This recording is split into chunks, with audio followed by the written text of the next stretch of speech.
Madam, তোমার নাম? আমার নাম রত্না দাস চক্রবর্তী। আচ্ছা, তোমার বাড়ি কোথায়? বাড়ি ভাদারঘাট। আচ্ছা, তোমার শুনেছিলাম খুব বেশি কিছু একটা প্রবলেম ছিল।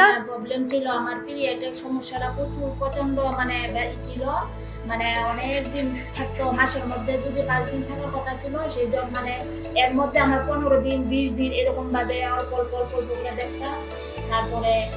তারপরে এই প্রবলেমের পরে তুমি কি ইউজ করছো? এই প্রবলেমের পরে এই যে আমি এই যে নারী শক্তি এটা খাওয়ার পরে আমার প্রবলেমটা একদম আচ্ছা একটু ভালো পরিবর্তন দেখলাম। মানে বেশি দিন ইউজ করছি না, মানে 1 সপ্তাহ পরে আমি বুঝে গেছি যে আমার প্রবলেমটা একদম ভালো। মানে নারী শক্তি জুসের সঙ্গে তো ক্যাপসুলটা নিতে, ট্যাবলেট, শতাবরী ট্যাবলেট না?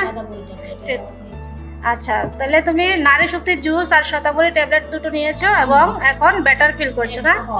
আচ্ছা, আরো কিছু প্রবলেম ছিল তোমার শুনেছি? ছিল হাতে ব্যথা ছিল, এই যে হাতটা ব্যথা ছিল, হাতটা মানে এরকম ভাবে করতে পারতাম না। তারপরে এই যে খাওয়ার পরে মানে হাত বুকও প্রচন্ড ব্যথা ছিল, পায়ে হাঁটু ব্যথা ছিল। আচ্ছা, ব্যথার জন্য আরেকটা তো কিছু খেয়েছো? হ্যাঁ, এই যে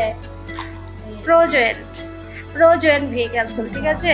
তাহলে তুমি তোমার পিরিয়ড প্রবলেম এবং জয়েন্ট পেনের জন্য এই 3টা প্রোডাক্ট নিয়েছিলে না? ঠিক তো?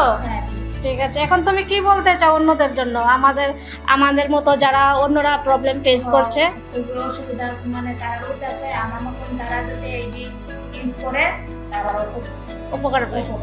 ঠিক আছে ম্যাডাম, তো তুমি 1 সপ্তাহ পরে রেজাল্ট পেয়েছো, এর মানে এই না যে তুমি এগুলি বন্ধ করে রেখে দেবে, এই কোর্সগুলো কমপ্লিট করবে, ঠিক আছে?